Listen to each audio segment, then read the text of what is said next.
Hey there, let's talk Denver. I'm down here in the oasis of the city, KUVO, and I'm here with somebody that's after lunchtime, and it's Yeah, well, thank you. Appreciate this opportunity to chat a little bit with you about Denver or whatever else you wish to. I'm Arturo Gomez. I've been with KUVO Jazz for over 22 years, and we're in the middle of our 40th anniversary year. In fact, today, Friday, August 29th, is our 40th anniversary day, but we'll continue celebrating later through the month and through the year as we have all year long since January. it's so great. I mean, 40 years for anybody. Well, our age group, of course, we can say 40 years is blinking an eye. But tell me something, some high points of since you've been with the station. Oh my. There's so many high points, and I guess there's just very little, if any, low points. But one of the high points to me was just a couple of weeks ago when we celebrated a double anniversary, our 40th year anniversary and our 20th edition of Live at the Vineyards. And that was the best one of the 20 that I've been to from day one. We had two bands playing. We had the largest attendance by far. We had over 20 food trucks that evening. And everybody of all walks of life, every age group, every ethnicity, everybody shared one thing in common: a big Kool-Aid smile from ear to ear. I mentioned they did too. Oh, it was a magical evening. So I would have to say, amongst many, many other highlights, that would be the highlight for me. You know what? And I'm gonna have to use that one. Hey, it's Kool-Aid. And so, with that, tell me through your career of these years of being here on the air in Denver, because you originally moved from where to here? Well, I came from Miami to Denver in 2003. I was in Miami starting a new career, broadcasting, radio in particular, because my original career is I was a retail jeweler when I got out of high school. Because my father at that time owned a jewelry store, I worked in jewelry stores and fell in love with the beauty of the gems that I was selling. And I decided to become a gemologist, which I did. And I started working in retail jewelry stores of fine watches and jewelry. And I did that through my 30s. And then after I got divorced, I moved to Miami because my parents, being Cuban Americans, they had retired to Miami Right. from the Los Angeles area where Okay. I grew up. After my family left the Bronx when I was 13, we moved to Pasadena, California. Okay. The home of the Rose Bowl and the Rose Parade. Exactly. And I lived there until for 26 years until I got divorced, and I went to Miami to think, okay, now what am I going to do with the second half of my life? And as I was reflecting on that, my cousin, who knew my love for music, and I had a huge record collection, and my ex and I were huge music fans, going to see concerts every weekend. He says, there's a little startup radio station here in Miami that needs people like you that know music, have music collections, and want to share it.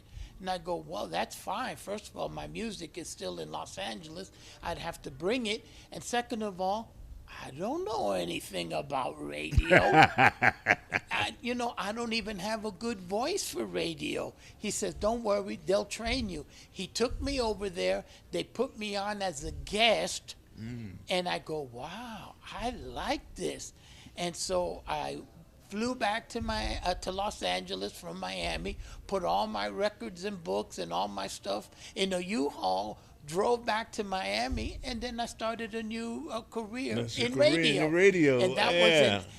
was in 1989. So That's I'm what, currently 35 years so ago, I'm right? now 35 years Yeah. into radio broadcasting. Wow. And it's the best thing that ever happened to me, not only because I enjoyed what I do and do what I love, even though it's less money, because for me it's not about money. Right. It's about enjoying what you do on a daily basis. Exactly. And I have no commitment since I'm happily divorced and my daughter is grown and I don't have any family commitments. I can commit myself to the music scene. Yes. And since coming to Denver, that was the feather in my cap, because being in Denver, which I love, and working at KUVO, which I love as well, has been the best,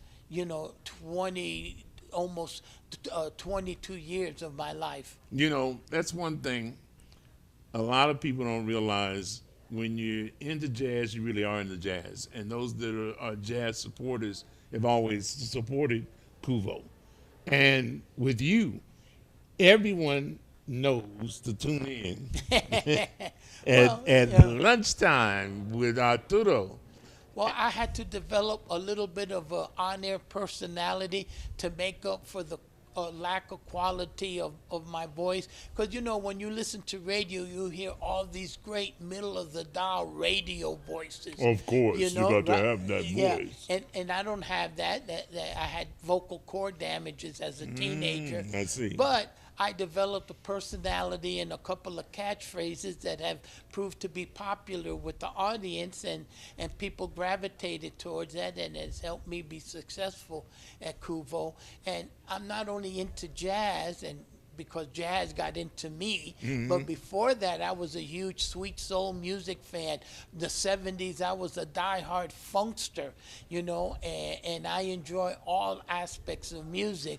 But jazz is the most profound music. I like to say that jazz is the United States' most important cultural gift to the world. And exactly, I agree with you highly. Anywhere you go around the world, people know that jazz is associated with the United States of America. Which it was. A lot of people don't realize the simple fact of that. Which you are. He is a phenomenal historian. That's one thing. And I mean, I tune into him. Besides us being our friendship and everything else, I listen to him because growing up in a jazz family, my father, that was the only music that you're you a could. musician, Right, and I'm a from musician, a musician's family. And so the thing is that, and in that era, right, the last of the 50s and early 60s, exactly. right, type. And so growing up with that, jazz was the only house. All other music was taboo in the house. Oh, really? When I was growing up. No kidding. Okay, so if I wanted to listen to R&B or rock and roll, right, I had to have headphones on. Or put the records on when Dad wasn't there. I see. It had to be jazz. It had to be jazz. Unusual, because a lot of families would say it had to be spiritual music. Everything else That's true, was too. the devil's music. Right. Now, that would have been my grandmother. But the thing of it is that you're right, Arturo, that jazz is America's music. The Europeans and the colonists brought their music with them. Absolutely. But jazz was created in the United States. Well, jazz is a great reflection of what the United States started out to be, a true democracy and a melting pot. Because jazz, as we know, was born in New Orleans, Right. which is the northernmost point of the Caribbean. Yes. And in New Orleans, at the end of the 1800s, there was a lot of Caribbean people. There were Mexicans there, as well as French and the Creoles, all coming together. And it didn't matter who you were or what your background was. If you could get on stage and you could blow, Right. regardless of your instrument, Exactly. you were welcome. Yes. And jazz was integrated decades before the United States. The United States was So that's why I like to say yes. that jazz is the true democracy that the United States still has not, especially lately, fully embraced. Well, that was the thing about it, having a father, a jazz drummer. And so at that era in time, I remember all the things, how much the Caribbean and that part of the world was influencing a lot of the jazz, calypso, Of course. right, bossa nova, right, tango. All these different things were coming from that part of the world, and they integrated that into the American jazz as well, especially that era, the 50s. No doubt. When they really started doing it. I remember I used to look at my father when he would say calypso. I was like, what is calypso? And so eventually I got to see what calypso was, Right, as right. well as hear it. And so that's what I'm saying with you. You're such a historian. That's why I wanted you on the show, man. Well, thank you. You know, because one thing, remember, in the United States during slavery, the drum was banned. Yes. Because it was a form of communication. Communication, yes. But despite the language different of the different tribes here, they all would understand the beat of the drum. The drum. And this was because this was a Protestant-dominated society. In the Caribbean, it was a Catholic-dominant society, Yes. and they were more liberal in the sense that they never took the drums away from their enslaved people, and they allowed them on Sundays to play their drums and sing in their native languages. And in the United States, the only place that happened was in New Orleans in Congo Square, where and it was because that was French, which was Catholic as opposed to Protestant, and they allowed their enslaved people on Sunday to enjoy themselves in their native tongue with their native music, which is another reason that jazz was born in New Orleans. Right, and you'll see that. I think that's right from the beginning of the parades for Mardi Gras and everything. Absolutely. You see all that, and you hear them chanting that. Yeah, it's the second line, and you hear them chanting that and everything. Now, talking about parades, you know, I am acquainted, of course, with Carlos. Yes. Me and Carlos go way back, right? I was his intern. And so for the 20th Jazz Festival, you know, that's going to be something else we're going to touch on as well. The 20th, I'm proud to do two things in working in public media. One thing, serving the public. Third is that I got to do the 40th anniversary for KGNU as well. Oh, okay. You I see didn't what I'm realize saying? they were celebrating 40 Yeah, they celebrated theirs a couple years ago. And so now I'm getting to do the 40th with KUVO. All right. You see what I'm saying? And then, as we've been speaking, my background in the music world and everything else. So for them to take away, which I'm proud to have it, and we have it on the air, you can check it out, the 20th anniversary, you leading the parade coming down the 5 Points. Oh, at the 5 At Points. the 5 Points. Yes, I was on the organizing committee of the now defunct, sadly, 5 Points Jazz Festival for 21 of its 22 years. I was at the first one, but I wasn't on the committee. But after seeing the first one that took place at the Blair Caldwell Library parking lot and inside, I said, I like this. I want to be a part of it. So I joined the committee to help organize. And then after about 15 years, I said, you know, we ought to start the festival with a parade. And for the last 5 years, we would have a parade down Welton Street to kick off the festival with a brass band, and as well as having grand marshals such as Cleo Parker Robinson, the late Charles Burrell. We had Norman Harris Sr., you know, who was very important in 5 Points, and others like that to be our grand marshals. Pernell Steen was another one. And they would be the grand marshals. They'd have a brass band, and I would lead the parade down Welton Street. I didn't have a baton because I couldn't twirl. But it was so cool. But I did lead the parade, doing my little dance moves best as I could. But the important part of leading the parade was to clear the way for the brass band and the grand marshal, because people wouldn't be, that way they wouldn't be crossing in front of them or standing there. So it was that's the reason I led the parade. It wasn't because I wanted to be a star or twirl a baton or anything like that. It was more of a security reason. Yeah, and he looks great on that. We'll give you that information here later. But you did. You really looked great. You had that. It was almost like this, like Prince purple color.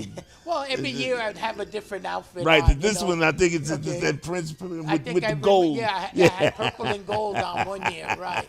I forget which one. The 20th. It's on the 20th. Oh, it was on the 20th. It's on the 20th. Yeah. All right, And I captivated. I had no idea it would be the last. It was. Oh wow. Yeah. We didn't know. Yeah. And it is sad.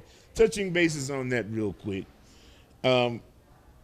We know, and I've said this through the other interviews that I'm doing today, that public broadcasting has been attacked since 1967.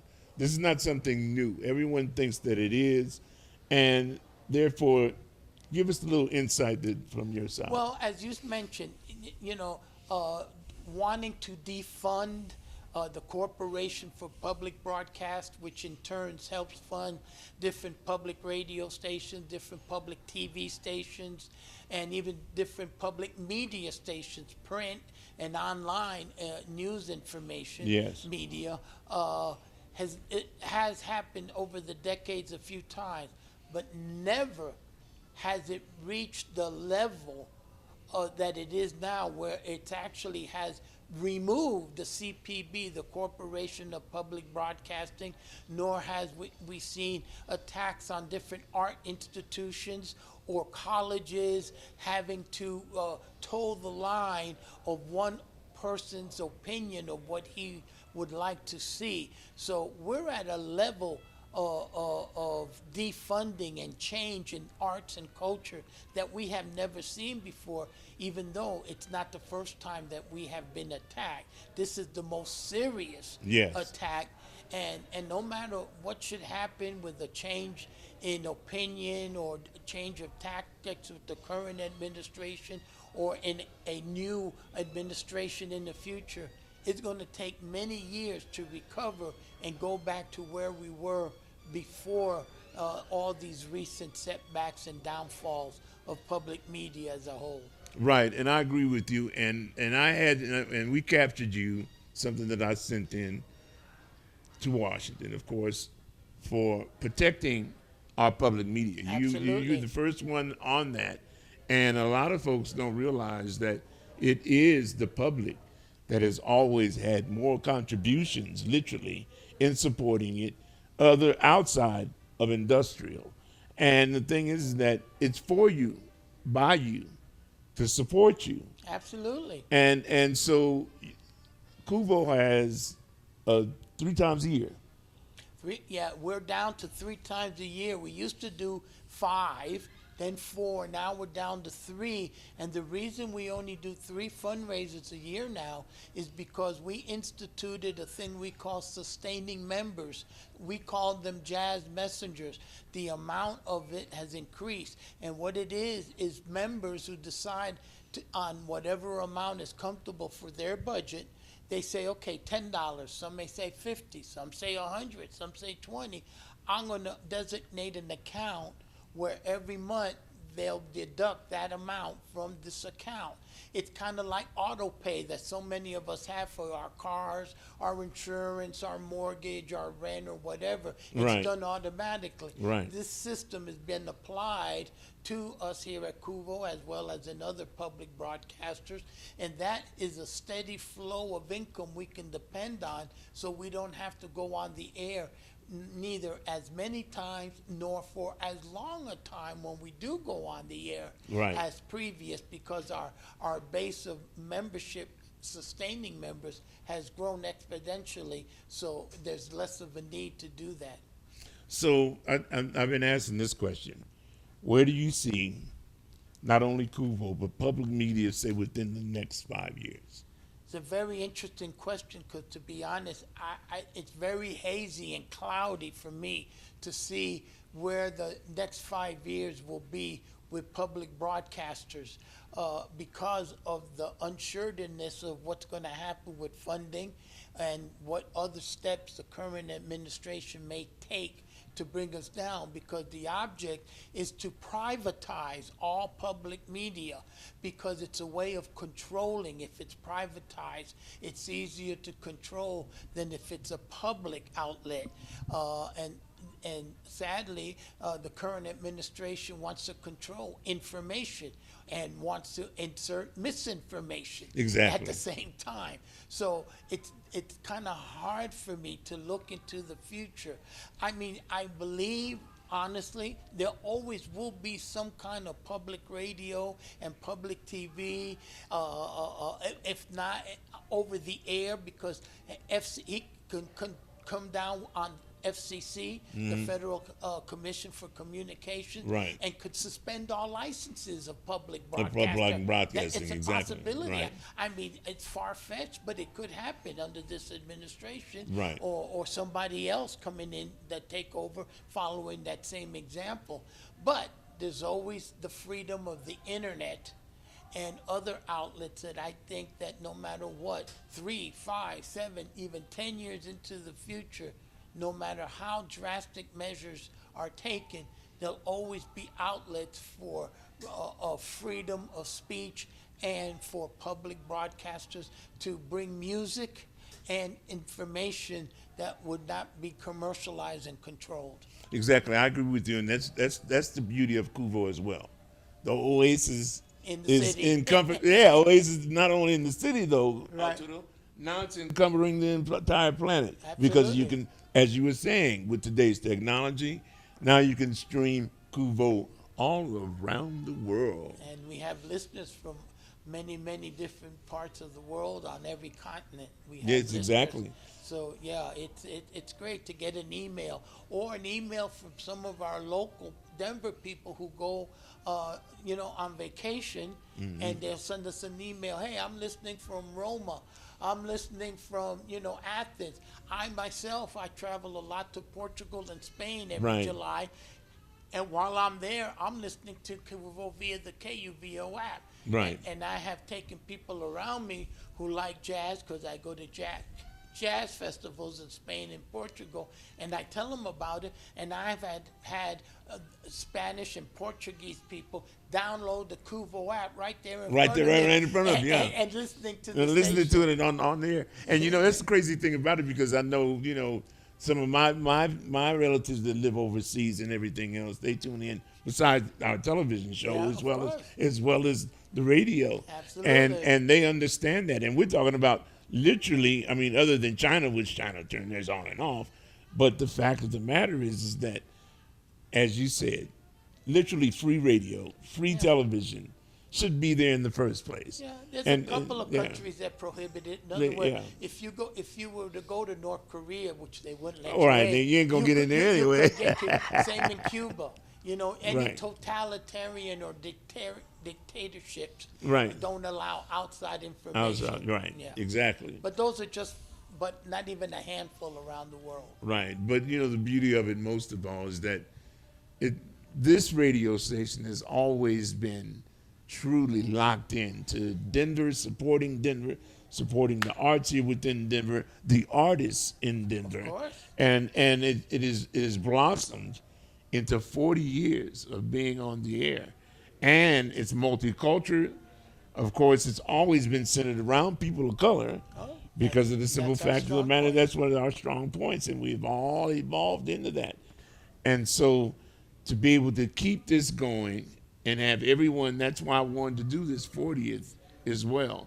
As I've told everyone, I'm so proud to be able to do that. I did the 40th for KGNU. Well, and congratulations, and thank you for yes, doing it. yes, thank you. And so the 20th with Daddy-O and Carlos and all yeah. that, and then being their intern, that really blew me away, because I to can be able imagine. to sit in between both of them when I was a kid, Yeah. and work with both of them. They looking at me and smiling like, look at the kid. And I told him, I said, look what you turned me into.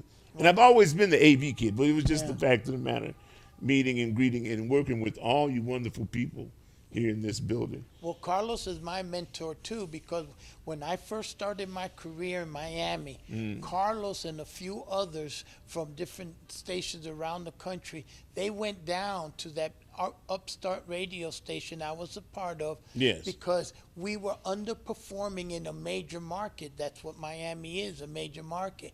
And he and the others that were there, they trained us on how to run a radio station, and they analyzed our listeners and told us which type of music our listeners were reacting more to. Carlos was my mentor. He taught me how to be a music director Right. and how to be an on-air host. And we became friends. And every once in a while, over the years, after he returned to Denver, I would meet him, because he had family in Miami, so we would see each other. Plus, we would go to different radio conferences and we would meet each other over the years. We developed a friendship. I came out here one time for a week as a visitor to KUVO. Yes. And I met Flo and I met Tina, which is why in 2003, when they needed a replacement music director here at KUVO, Carlos calls me up and Right. says, hey, my current music director has left. He wants to pursue a career as a full-time musician.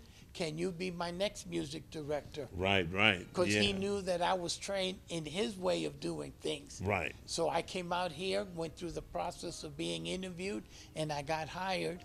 And again, the best thing that ever happened to me.